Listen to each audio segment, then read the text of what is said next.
kulanti wacan oo wanaagsan daawadayaal halkan waa warbaahinta bilan ee magaalada Muqdisho waxaad ku soo dhawaataan waraysi ku saabsan xuska maalinta caalamiga ah ee 19 bisha Juun oo ah maalin loo asteeyay ciribtirka tacadiyada galmada ee loo geysto dumarka waraysigan waxa igala qayb galaya oo marti noogu ah Marwo Caasho Cumar Geesdiir oo kamid ah dumarka Soomaaliyeed ee sida aadka ah ugu ololeeya arrimaha dumarka gaar ahaan marka ay timaado horumarka iyo sidoo kale in laga dhiidiyo tacadiyada iyo dhibaatooyinka sida gaarka ah loogu geysto Marwo Caasho ku soo dhawow waraysigeena gaarka ah sharafayna noo tahay maanta inaan nagala qayb gasho aad iyo aad ayaan idinkaaga mahadcelinayaa bilan media sida quruxda badan aadna u raadihaysaan dadka macquulka ah oo howlaha idin la qabahayo aad ayaan ugu faraxsanahay inaan ka soo qayb galo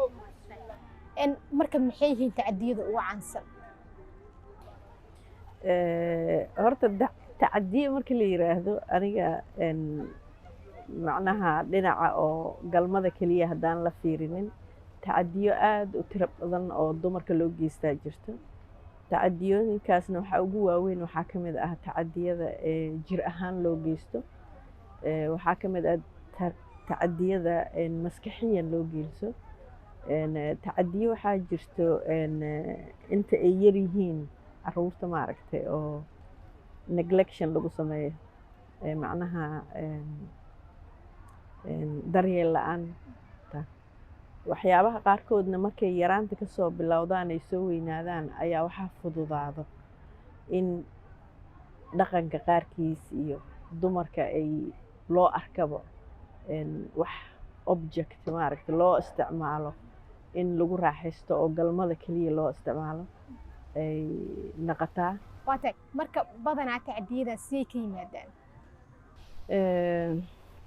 saa hadda hore u yiri oo kale tacadiyada mar walbaba qofta ka xooga badan ay ka timaadaa mararka qaarkood tacadiyada ma aha dumarka kaliya in loo geysto xataa caruurta loo geystaa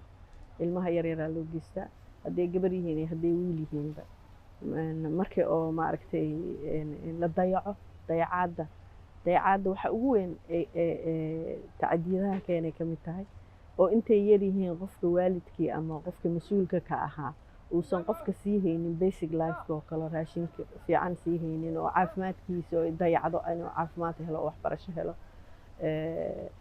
markay yaraayeen maaragtay tacadiyadaas oo kale maaragtay si dadban ugu dhacaan marka Marwo Caasho ma jirtaa ciqaabo ay la kulmaan dadka tacadiyada noocaas ah u geysta dumarka anaga Soomaali ahaan haddaan Soomaali ka hadalno wadankii markuu burburay waxyaabo badanaa burburay sharciyada qaarkood waxaa laga yaabaa inay noo qoran yihiin laakiin ku dhaqankeeda uu dhiman yahay ama ciqaabteeda aysan qornayn tacadiyadaha mararka qaarkood oo waa maqalnaa gabdho yar oo la kufsaday ciqaabta kaliya la sameeyey hadda anigoo aan dhagahayga kusoo dhacayn inta badan waxay ahayd gabadhi yareedoo inta la kufsada haddana la dilay marka wadanka waxaa u yaala sharci qofta qof disho in la dilo waa tahay daawadayaal intaas ayuu noogu egyahay waraysigeenii ku saabsanaa xuska maalinta bisha Juun oo dunida soo tacadiyada ciribtirka tacadiyada ka dhanka ah galmada xilliyada colaadaha ee loo geysto dumarka intaan dib ugu kulmi doono waraysigiisa xiga daawadayaal waxaan idinkaga tagaynaa sidaas iyo nabadgelyo